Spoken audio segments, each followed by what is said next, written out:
का ये वाला हिस्सा ऐसे घूम रहा है, ये वाले हिस्से को हमेशा अपना पॉइंट ऑफ व्यू यहीं पे नजर आएगा। इसका तो बदलता रहेगा, इसके तो सर के ऊपर से गुजर रहा है सूरज, ठीक है। अलास्का के या नॉर्वे के नॉर्थ में या अंटार्कटिका वालों को सूरज इस तरह नजर नहीं आता जैसे हमें नजर आता है, ठीक है। खैर ऑस्ट्रेलिया वालों को तो सूरज ही उल्टा नजर आता ना, क्योंकि वो तो ज़मीन के नीचे ऐसे करके खड़े हुए हैं, तो और ये अंटार्कटिका वाले ऐसे खड़े हुए हैं, तो हमें तो चांद भी और ऑस्ट्रेलिया वालों को उल्टा नजर आता है, पता ना आपको इस बात का।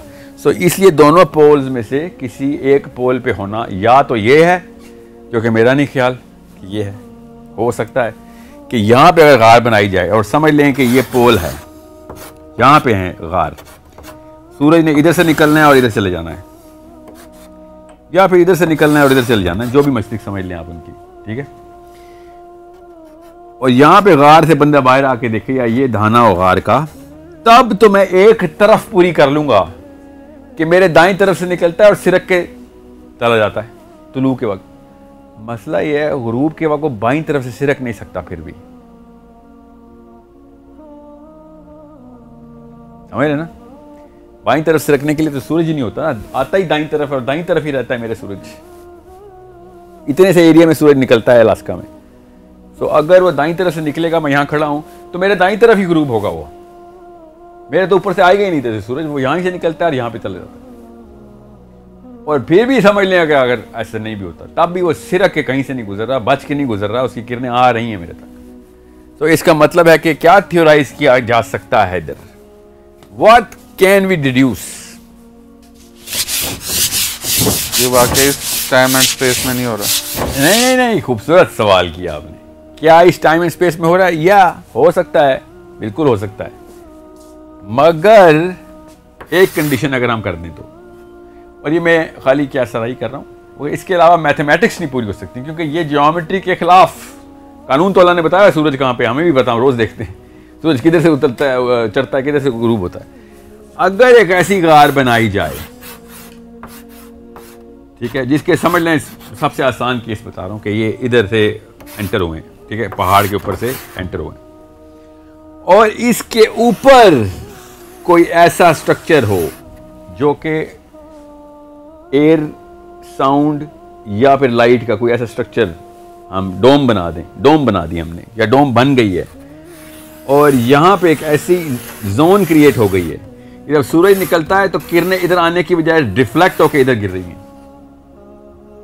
ठीक है, इधर से टकराती हैं बाहर से ही, और उस जोन के अंदर से डिफ्लेक्ट होती हैं और इस तरफ गिरती हैं, और जब ये निकल रहा होता है तो वो दाईं तरफ फेंक रही होती हैं, और जब वो गुरूब हो रहा होता है तो ज़ाहिर लाइट तो उधर आ रही है ना, तो ये डोम इसको बाईं तरफ फेंक रही होती है उनकी किरणों को।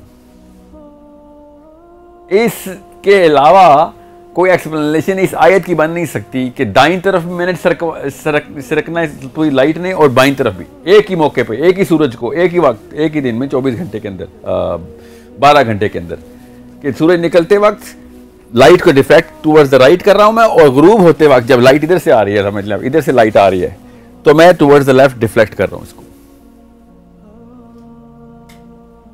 ठीक है।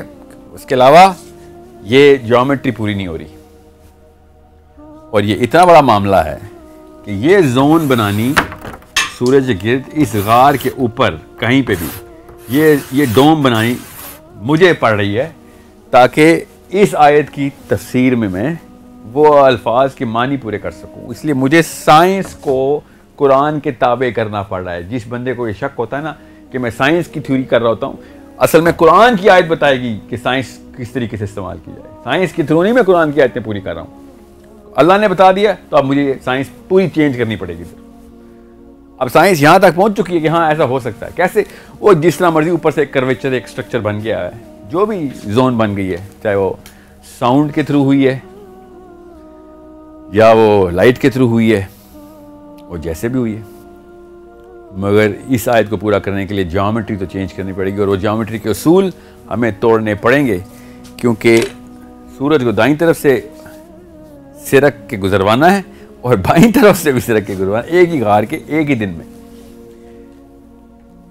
ये क्यों आपको बता रहा हूं सारा? क्योंकि ये एक ऐसा मामला है जो कि इसी ज़मीन पे अल्लाह ताला ने इनको करके दिखाया कि अजीब सी निशानी दिखाने लगा हूँ तुम्हें। इन लोगों के साथ एक अजीब सा वाक़या मैंने करके दिखाया,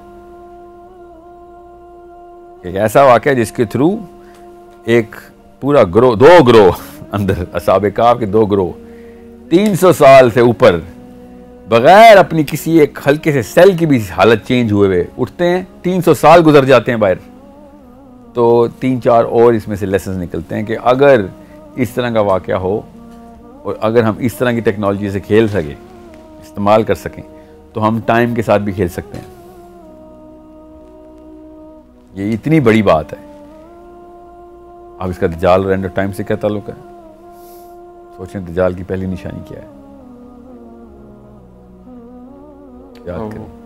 एक हाथ में जन्नत है, एक हाथ में दोज़ख, उसकी एक आंख है। दज्जाल के कारनामों की पहली निशानी क्या है? कारनामों की दज्जाल क्या करेगा? मुर्दे को नहीं छोड़ें। दज्जाल सबसे पहले वक्त के साथ खेलेगा। हाँ, वक्त। नबी सामने शाह फरमाया दज्जाल का पहला दिन 1 साल का होगा। 1 साल। खाली ये इस हदीस के ऊपर ही फिजिक्स रीडिफाइन हो जाती है। पहला दिन 1 साल का होगा, क्या मतलब है? अगर कोई ये जुर्रत करता ना, अल्लाह के नबी अस्सलाम ने वो भी जुर्रत ख़त्म कर दी कि नहीं वो मुहावरे में इस्तेमाल हुआ है, तो नहीं, हदीस पूरी ऐसे है कि नबी अस्सलाम ने शाह फरमाया कि पहला दिन दज्जाल का 1 साल के बराबर होगा, दूसरा 1 हफ्ते का, और तीसरा दिन एक जितना ही, और बाकी के दिन एक दिन जितना ही होंगे। हदीस खुद ही अपने अंदर ही सेल्फ रिफ्लेक्शन लेट रही है कि पहला दिन मुहावरे में नहीं है, वरना आखिरी बाकी के सारे दिन एक दिन के बराबर ना होते। दूसरा, साहबा ने उसी वक्त पूछ लिया, या रसूलुल्लाह पहला दिन 1 साल का होगा जी। आगे क्या पूछा साहबा ने? तो या रसूलुल्लाह नमाज का कैसे तयन करेंगे? एक दिन ही है ना, तो क्या पूरे साल में 5 नमाजें पढ़ेंगे? ये सवाल था। नमाज इतनी ज़रूरी चीज़ है, वैसे साइड नोट पे बता रहा हूँ कि साहबा ने सबसे पहले नमाज का पूछा। नमाज इतनी ज़रूरी चीज़ है। तो अल्लाह के रसूल सल्लल्लाहु अलैहि वसल्लम ने क्या इरशाद फरमाया कि नहीं, 5 नमाजें नहीं पढ़ोगे, आपने वक्त का अंदाज़ा करना है और वक्त के ऊपर 5 नमाजें पूरी करनी है। पूरे साल की नमाजें करनी पड़ेंगी, 365 × 5 नमाजें पूरी करोगे वक्त के अंदाजे कि इतनी देर में ज़ोहर हो चुकी होगी, ज़ोहर पढ़ते हैं, इतनी देर में ज़ोहर, आखिरी नमाज को मेरी इतनी देर हो गई है, इतनी में तो असर करनी चाहिए मुझे। जैसे कि सूरज के गिर्द हम घूम रहे हैं।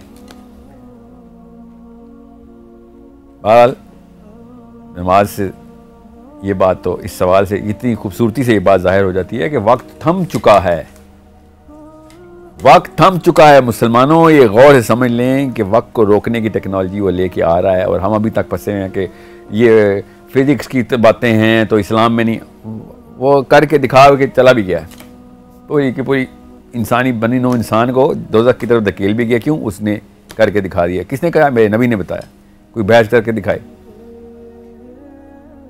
पहला दिन 1 साल का होगा। क्यों ये बारे में बात हो रही है? असहाबे कहफ का पहला दिन 309 साल का, दज्जाल का पहला दिन 1 साल का, असहाबे कहफ का पहला दिन 309 साल का। कैसे हुआ 309 साल का? अल्लाह भी बताएंगे कैसे किया हमने, अंदर क्या हो रहा था। और अगर कोई सोचे जो कि समझा है पूरे 1400 साल से, बहुत 14 नहीं 1273 साल से, पूरी ये भी बता दूं आपको। उससे पहले सहाबा जो मानते थे ना, वो यही बातें मानते थे जो मैं आपको बताऊंगा उसके सबूत के साथ भी। मगर पिछले 1000 साल से इन आयतों को ऐसे नजरअंदाज किया गया जैसे कि हर बंदे को समझ आ गई और ये आम सी बात है। ये हर एक को ये समझ आई हुई है। क्या पता था कि सूरज दाईं तरफ से कैसे कतरा के सिरक के गुजरता है, बाईं तरफ से कैसे कतरा के गुजरता है किसी एक चीज को। सूरज, दुनिया में कोई ऐसा खित्ता है दुनिया में जब सूरज निकला हो और उस खित्ते को ना पता चला हो सूरज निकला है? वो दिन ही में नहीं है। दिन का मतलब ही है कि हर चीज रोशन हो गई है। पत्ते को पता चल जाता है कि दिन है, फोटोसिंथेसिस शुरू होता है। मगर ये एक ऐसा खित्ता अल्लाह ने बना दिया जिधर से सूरज कतरा के गुजर रहा है, दिन के वक्त और शाम के वक्त भी। ये इतना बड़ा वाकया है, हम बस पी गए। कोई जैसे कि हाँ, हर बंदा फिजिक्स का PhD है, उसको तो खुद ही समझ आ गई है, ज्योमेट्री भी आती है। भाई मुझे तो नहीं आती, अभी तक तो नहीं समझ आई, ज्योमेट्री तो नहीं समझ आई आयत। ये है दज्जाल और असाब कहफ को देखने का। सूरह कहफ इतनी बड़ी तलवार है, इतनी बड़ी टेक्नोलॉजी है सूरह कहफ। और अल्लाह ताला कही जा रहे हैं मैं तुम्हें बताऊं कितनी बड़ी अजीब बात करके दिखाई है मैंने, तुम्हारे असूलों में उतरती है, करके दिखाओ। और अगले भी कुछ बच्चे तो नहीं थे ना, लाए भी देखें क्या सवाल है कि हमारा जो मसीह है उसको आती है ये टेक्नोलॉजी सारी, वो करके दिखाएगा। मैं ये ढूंढ रहे हैं वो